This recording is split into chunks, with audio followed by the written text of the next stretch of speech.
This tutorial explains how to reproduce and fix the error message non-numeric argument to binary operator in the R programming language.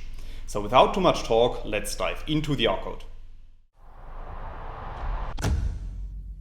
In this video I will show you a very simplified example, and this example is shown in line 2 of the code. So in this line of code I'm trying to multiply the value 5 with the value 3.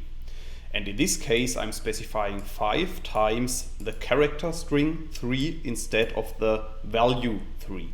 So if you run this line of code, you can see at the bottom in the RStudio console that the error message non-numeric argument to binary operator is returned.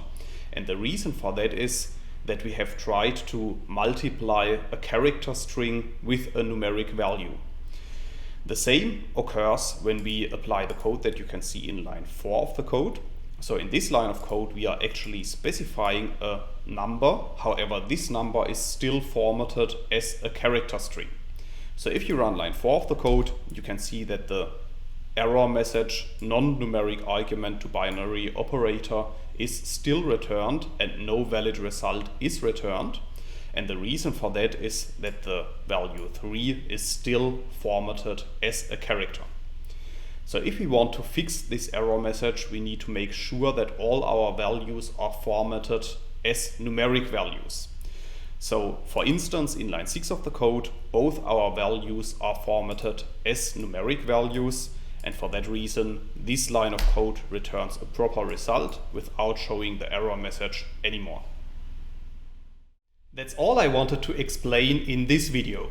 In case you want to learn more on this topic, you may check out my homepage statisticsglobe.com, because on my homepage I have recently published a tutorial in which I'm explaining the content of this video in some more detail.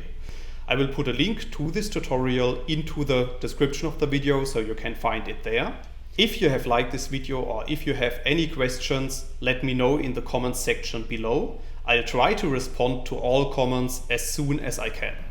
Furthermore, make sure to subscribe to my YouTube channel to get notified about future video releases. I have already published about 500 videos on this channel and I'm releasing new videos on a daily basis. Thanks a lot for watching. See you in the next video.